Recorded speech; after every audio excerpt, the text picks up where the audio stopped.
Health is a major selling item in nearly every bookstore, news agency, chemist shop and TV show in this country. Better health is being sought by millions. And going to the gym and joining health, athletics or cycling clubs in order to achieve that perfect body shape is currently all the rage.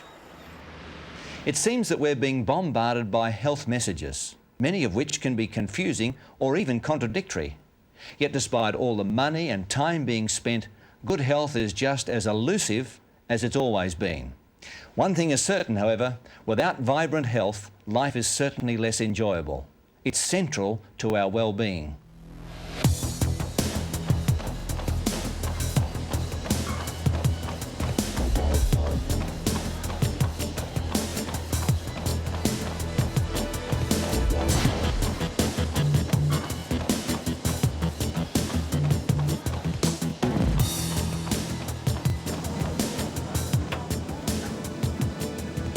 In spite of all the money being spent by individuals, organisations and governments, we are still facing massive health problems.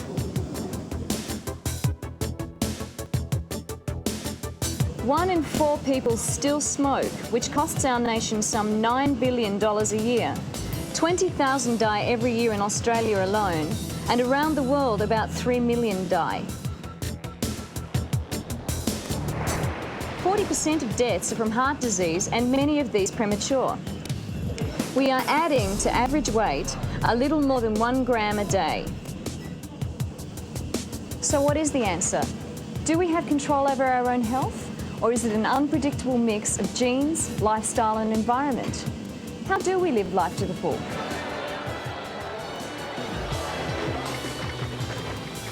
Health is influenced by a number of key factors. Let's look a little closer at some of these issues. Thomas Edison once explained the reason for his long and productive life in this way: I chose long-living parents. Unfortunately, none of us can do that. Nevertheless, the genetic code is important and greatly influences our lives. There are now known to be some 5,000 inherited disorders. Some of these diseases have little influence, but others can have quite significant effects. While science can help with some things, we can also do a lot to help ourselves in matters of lifestyle and environment. Many of us wander through life rather aimlessly, but there are some key factors that contribute to a healthy mind. Freud called religion the universal obsession, while Marx called it the opiate of the people. But having a religious faith is now recognised as being critical in the development of a healthy body and mind. While institutionalised religion continues to lose numbers, one of the key Christian messages is the promise of a more abundant life for believers. This idea is not just a glib sales pitch. In the last 20 years, a new understanding has developed of the relationship between the mind and the body. We know that some of this has come about through the writings of people like Norman Cousins. He said, "The body possesses an immune system designed to meet the challenge of illness." What happens in our mind then is critical. The Bible says, "A merry heart doeth good, like a medicine, but a broken spirit drieth the bones."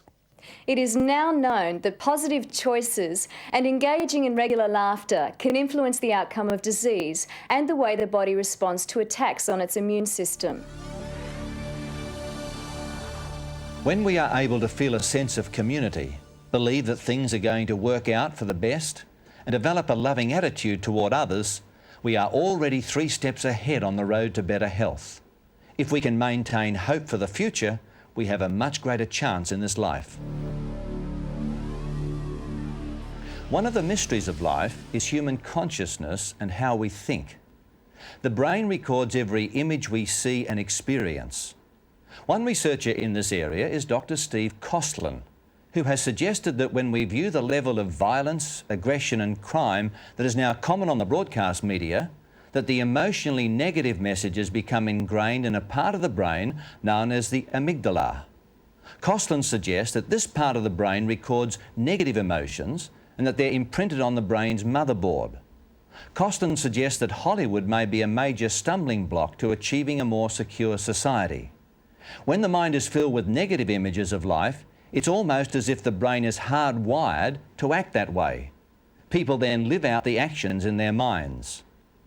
It is little wonder then that the Bible encourages us to think on Whatever is true, whatever is noble, whatever is right, whatever is pure, whatever is lovely, whatever is admirable, if anything is excellent or praiseworthy, think about such things.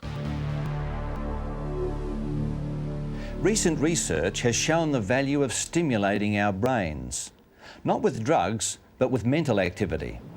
For some years it has been known that teachers who use their brains more actively tend to experience less dementia in later life. Dr. David Snowden has recently published fascinating research on a group of nuns. When entering the novitiate, these nuns had to write a one-page statement about their reasons for entering. After 70 years, Snowden went back and studied these nuns. He found that those who had better language skills early in life experienced less memory loss in later life. The brain likes exercise as well. Some have called learning a new language dendritic fireworks because the dendrites, which are the connections in the brain, tend to multiply and extend when people use their brains to learn or memorise.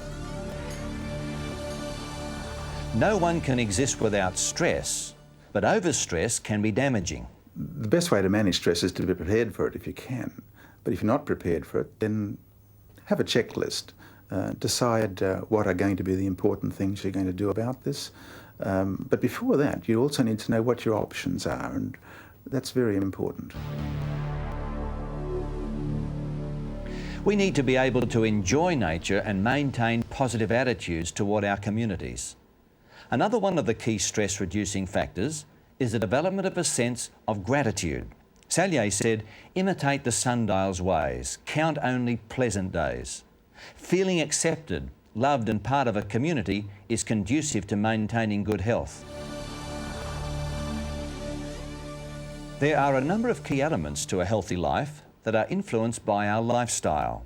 Things such as the food we eat and the drugs we take or avoid. We all love good food. In the late 1800s, it was thought that science would be able to discover the vital elements needed for good nutrition. These were called the vital amines, or what we now know as vitamins. It was really only in the first half of the 20th century that we discovered these elements, so essential to keeping our bodies healthy. A recent international conference held at Loma Linda University in California attracted some of the world's leading researchers on nutrition and health.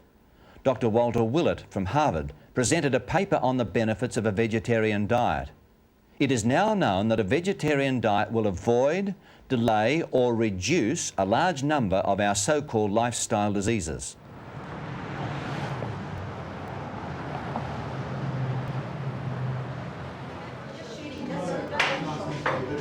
Oh, excellent. Thank you. Yes, please. Well, enjoy it. Excellent, thanks. You know, it's often been said that we are what we eat. What's interesting is that studies have shown vegetarians live longer, have less disease and use fewer medications. A vegetarian diet can also help you keep your weight down. Bon appetit. The advantages of eating a lot of fruit and legumes and nuts and other vegetables are very clear in our data, because this pretty much describes what is a vegetarian. You see, when you eliminate the flesh foods from your diet, you have to replace it with something, and if you're a vegetarian, the things you replace it with are exactly these factors that we talked about. Our studies have indicated that many times for cancers and for heart disease, it is these exact foods that appear to be protective. A balanced vegetarian diet can reduce heart disease and cancer by between 30 and 50%, minimise the chances of contracting diabetes and lower blood pressure, resulting in a healthier lifestyle. Another advantage is that vegetarian diets usually result in lower energy intake. This helps to reduce problems associated with obesity and can lead to increased lifespans with reduced use of medications. Multiple research projects have shown the value of vegetarian diets. prolongs life, increases the chances that we'll keep our weight under good control, decreases the risk of heart disease, improves fitness. Many reasons why a vegetarian diet is a valuable one. It has been shown that certain types of fats and oils are more damaging than others. Those which are reheated, particularly to high temperatures, and those from animal sources with high levels of saturated fats, usually hard fats, tend to create more damage in the body. There's a marked increase in the number of people who are adopting a vegetarian lifestyle, and this has some positive benefits for those people and for the community at large. I think that I eat a much wider variety of food now than I used to, because you don't just cut food out of your diet when you become a vegetarian, you add in a whole lot of new foods as well. And we cook meals from all around the world. Also, I found that my skin started to really glow, and people still comment on my skin, I just felt more energetic. The Adventist population is somewhat unique in that there was about 20% of our study population who died over the age of 90, so we got very interested in longevity factors. We were able to look at this in some rather unique ways. For instance, we've discovered that if we divide our population into three groups of people, those who do all the right things, those that do none of the right things, and those that are in the middle, that there are big differences. Let me illustrate. The Adventists who are vegetarians, who exercise vigorously at least 3 times a week, who have never been smokers, who are not obese or not particularly underweight, they have, and also who eat nuts at least 4 or 5 times a week, they have about a 10 to 12 year increased longevity as compared to the Adventists who are non-vegetarian, who don't exercise, who are somewhat overweight, who never eat nuts, and who have perhaps been past smokers.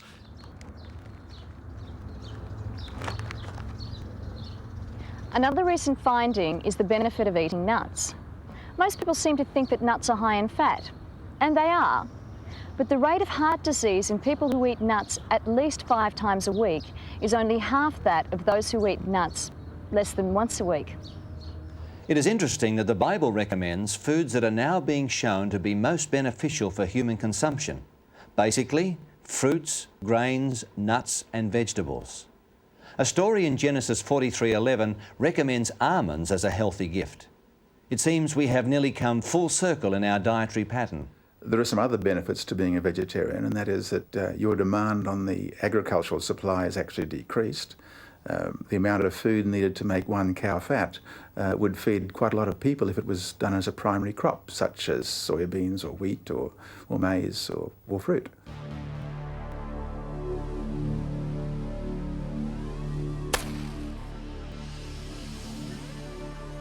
Over the past 40 years, the biggest cover-up in human history has taken place. There are now known to be between 5 and 10 million pages of secret tobacco industry documents showing how this industry has put up the biggest smokescreen ever, keeping from consumers the real dangers concerning tobacco. Tobacco kills more people than all other drugs.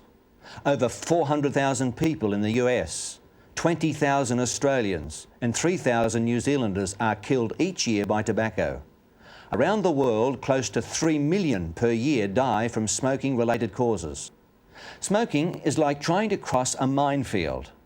Some do manage to emerge, but few arrive unscathed. For more than 40 years, the tobacco industry has lied. Even in 1997, the 4 leading executives of the major international tobacco companies maintain that they do not think tobacco leads to disease, or even that nicotine is addictive. Alcohol is also a great risk. Alcohol is used so widely that many seem to think it's fairly harmless and may even be beneficial. While there is some evidence that indicates a lowering of heart disease in those who use alcohol at low or moderate levels, the flip side is not always shown. 60 to 70% of all crime is associated with alcohol use. In road accident, trauma and death, alcohol is a major factor. When it comes to alcohol, we know that people who drink large amounts of alcohol have a considerable amount of heart disease, increased cancer risk, diabetes, obesity, and of course the old cirrhosis of the liver trick that kills so many people who drink too much. For moderate alcohol consumption, there are also some problems as well in all of those areas. Actually, some of the research shows that people who don't drink at all probably live longer and have a better resistance to various illnesses than those who do drink any at all. According to statistics, our current younger generation is rapidly becoming an exercise challenge one. While not everyone is able to win Olympic medals, we all need regular exercise to stretch our muscles and to keep our arteries and hearts functioning at their best. Exercise keeps our muscle tone and enables us to meet the day-to-day demands of living. It's also the body's natural painkiller and gives us a sense of the joy of life. Physical activity is a very important factor in increasing longevity and particularly decreasing risk of coronary heart disease. The Bible says the earth is the Lord's, but it is rapidly being adversely affected by overpopulation and pollution. This affects people's health and consequently the communities in which we live. The environment in which we live can have a major impact on our quality of life. If you're an asthmatic and you have dust around or pollution from vehicles or from factories, then your asthma can be far worse. Certain illnesses also can be triggered off by pollution. Some people have a great problem with some of the modern chemicals that we have. And so perhaps it's a good idea to move out into the country where you can have clean water, fresh air, and grow your own vegetables. But that also brings a cost sometimes too, because you may be further away from medical services when you need them most. So during the younger years, it's probably a good idea. During the older years, perhaps we need to be closer to town. It is very easy in today's world to lose a sense of the necessary balance in life. Our families, our work relationships, the need for love in our lives, all contribute to maintaining our health. The problems of broken marriage and loss of trust have meant great ruin to so many. That's why balanced living is important. Currently, something like 90% of our health costs are spent in the last years of life. What a waste! We should be spending more of our money in efforts to prevent disease, rather than trying to patch up or maintain failing human bodies. Unfortunately, such choices are often difficult and easily rejected. Nearly all want the best care with the highest tech invention, even when the outlook is grim. By neglecting good habits and following a death style rather than a lifestyle, many strive to find a magic pill at the end and find it's too late. Particularly as you get older, our evidence suggests that retaining and maintaining physical activity and working towards that end really has rewards in terms of giving you an extra 2 or 3 years of life and deferring that heart attack.